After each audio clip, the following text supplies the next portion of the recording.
Oui, ça c'est Bon, une bah, chaîne. vous êtes des grands spéciaux. Quand il a va continuer, donc, ça, il est pas grave avec vous. Vous êtes bien branchés sur votre chaîne. Ici, dans cette chaîne, chacun vivra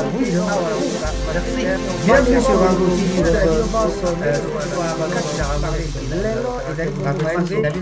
na poso oyo tuko analyser maimanso mazali koleka kati na mboka Congo, maimanso mazali koleka na mboka pe mokili mobimba. Merci. Et oui, vous avez marron. C'est pourquoi j'aime cette chaîne, puisqu'il y a toujours des analyses et très très impartiales. Donc il n'y a pas de penchement. Voilà, ici nous parlons et très librement et chacun s'exprime comme il veut. Et merci beaucoup Rango TV pour nous lancer ces émissions. Et merci, à tout à l'heure. Bande ko bolingo mbote na bino banso, ça dépend eskabi bongolanda biso. Tozali bon kolakisa bino TV show ya Rango TV mpona kosepelisa bino to mpe kopesa bino maimanso makoleka na poso na boka Congo mpe esika nyonso ya mikili. Et oui, comme nous disons toujours, c'est pas le Mumba, mais c'est l'Afrique de liberté. Et ici, c'est l'Africain qui parle comme en Afrique. C'est l'Africain qui s'exprime comme un Africain. C'est l'Africain qui s'exprime sur Rango et dans sa profondeur africaine la plus profonde. Bonjour, vous êtes bien branchés sur Rango TV, votre show.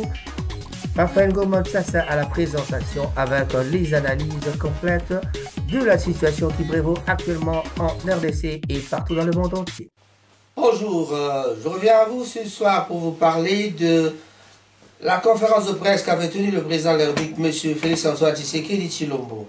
En écoutant M. le Président, nous avons tous compris que M. le Président nous explique qu'il va aller en dialogue, il y aura un dialogue avec le M23. Mais on entend parler des USA qui essayent de terminer avec le M23. Et ici, chez nous au Congo, soit on n'attaque pas. Mais le président, lui, il s'est exprimé au moins pour dire qu'il va aller au dialogue avec le M23. Que va-t-il se passer? Est-ce que le président de la République a-t-il raison de faire dialoguer avec le M23? Va-t-il dialoguer avec les Rwandais ou le M23? Je pense que ce sont les M23. C'est toujours avec le M23. Le dialogue avec le M23, ça va se passer comment? Nous savons tous que c'est monsieur Lourenço, le président de la République populaire de l'Angola, qui en est donc le médiateur. Mais cette médiation est-elle valable pour le Congo? Va-t-il profiter aux Congolais ou alors il y a quelqu'un d'autre qui veut peut-être profiter de ce dialogue? Mais on verra bien ce qui va se passer. Mais en tout cas, tout ce que nous savons, M. le Président s'est exprimé vraiment pour dire que dans ses intérêts, d'ailleurs il le disait bien, il ne doit rien à Kagame et Kagame ne lui doit rien. Nous savons tous que lui, il a toujours appelé M. Kagame comme étant son frère. Mais bon, peut-être que maintenant le terme de frère commence à disparaître un tout petit peu. Mais il a dit, je ne lui dois rien, moi, lui, il ne me doit rien.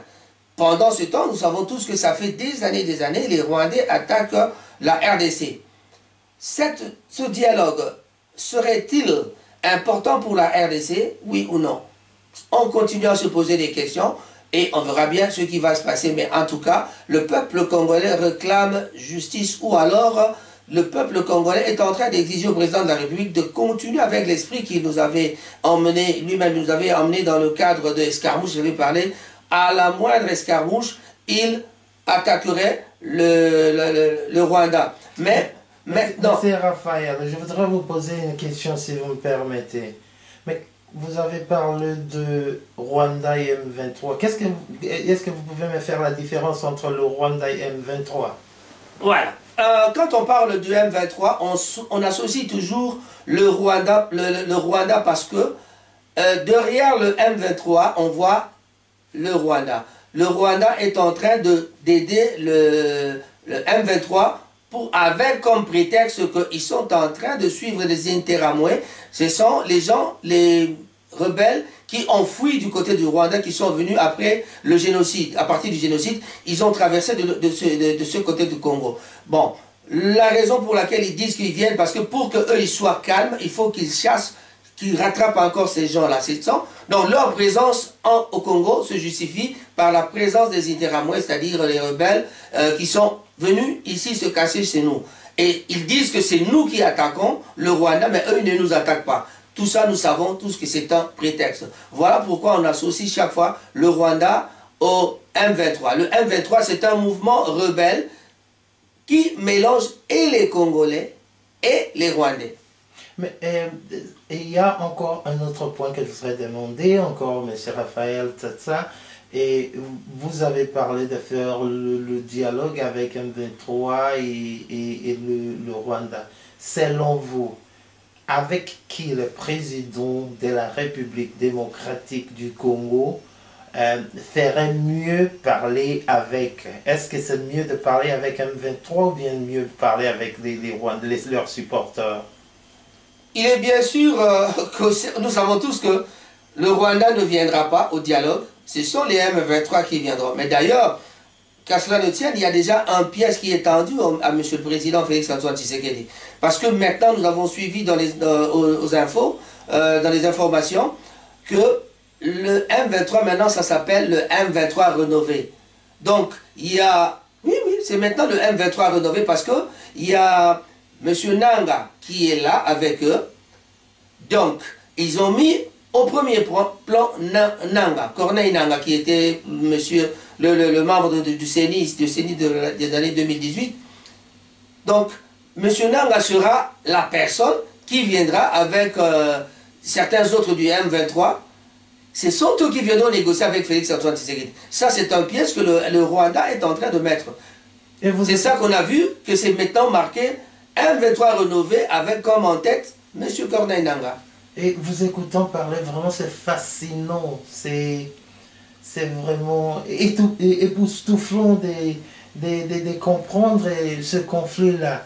Et vous parlez de M23 rénové avec un certain Nanga et on assume qu'il a assumé des fonctions très hautes de l'État en RDC. Croyez-vous qu'il faut que le président de la République commence à négocier avec son propre gouvernement, puisque ce sont les mêmes membres du gouvernement qui sont dans tous les cas où bien que le Congo est à la merci de tout le monde? Comme je viens de le dire, c'est un piège, parce que M. Nanga, il veut se placer à un niveau un peu plus haut qu'il ne l'était avant.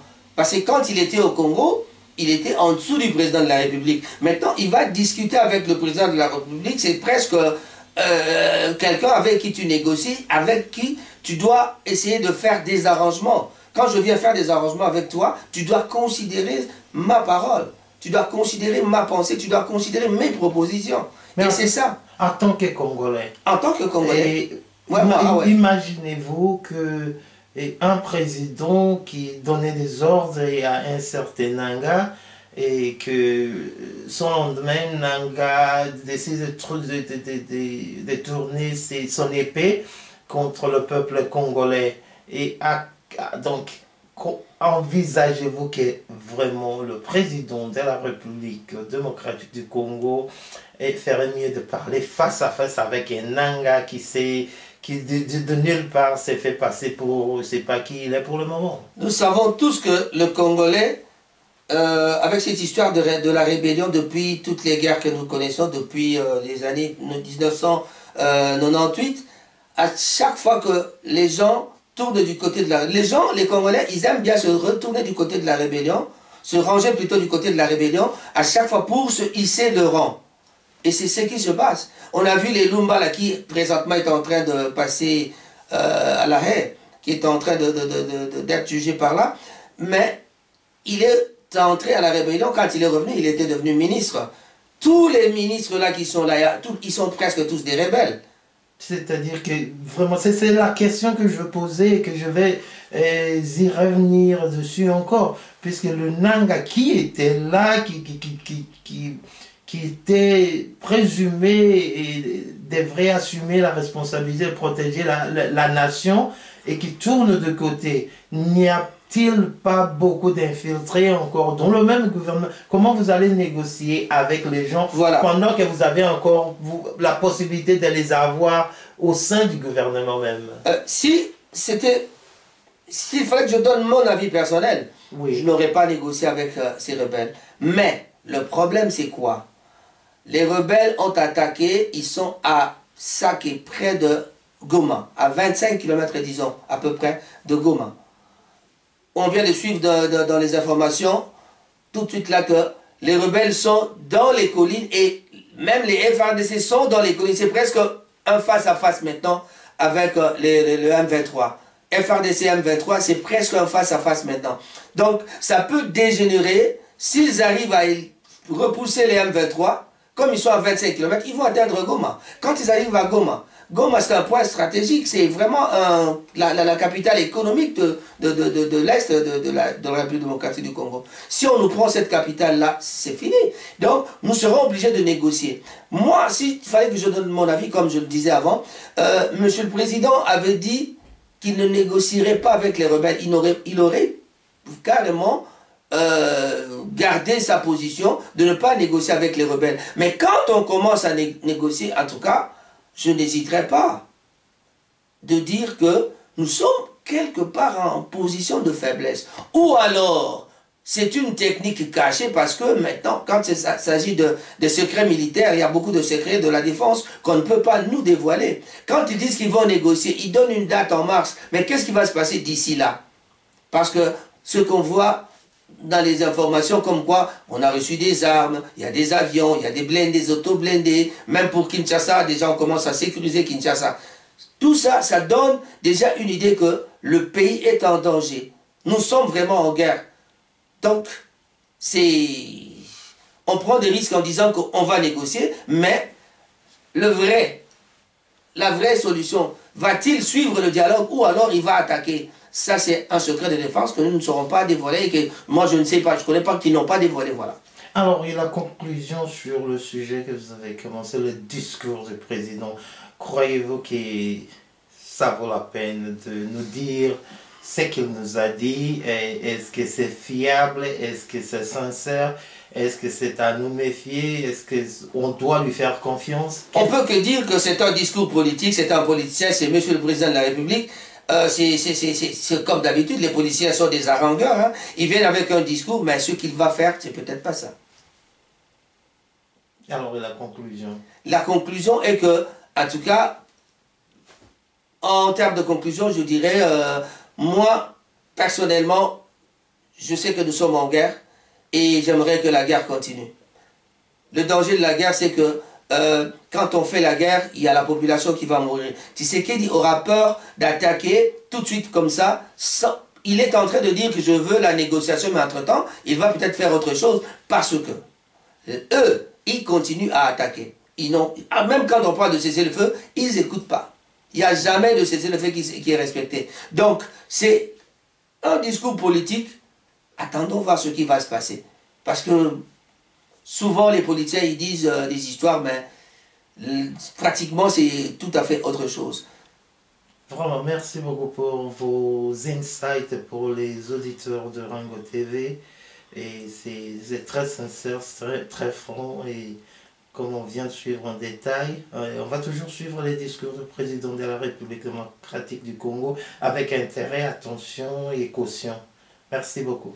Merci beaucoup. On se retrouve la prochaine fois sur Rango TV. Merci. Au revoir. Et oui, ça c'est tout.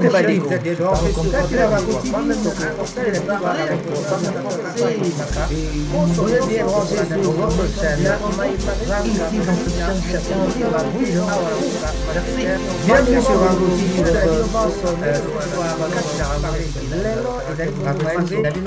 Na poso oyo tuko analyser maimanso mazali koleka kati na mboka Congo. Maimanso mazali koleka na mboka pe mokili mobimba. Merci.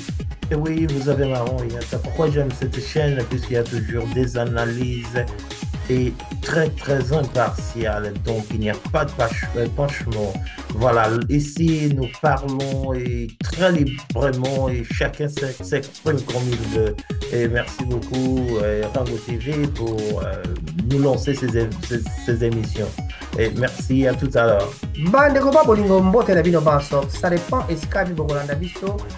Tozali bongo kolakisa bino TV show ya Rango TV. Rango TV mpona kosepelisa bino to mpe kopesa bino maimanso makoleka na poso na Boka, Congo, P et Sikano Chamikili. Et oui, comme nous disons toujours, ce n'est pas le Mumba, mais c'est l'Afrique de liberté. Et ici, c'est l'Africain qui parle comme en Afrique. C'est l'Africain qui s'exprime comme un Africain. C'est l'Africain qui s'exprime sur Rango et dans sa profondeur africaine la plus profonde. Bonjour, vous êtes bien branchés sur Rango TV, votre show. Raphaël Gomatsassa à la présentation avec les analyses complètes de la situation qui prévaut actuellement en RDC et partout dans le monde entier.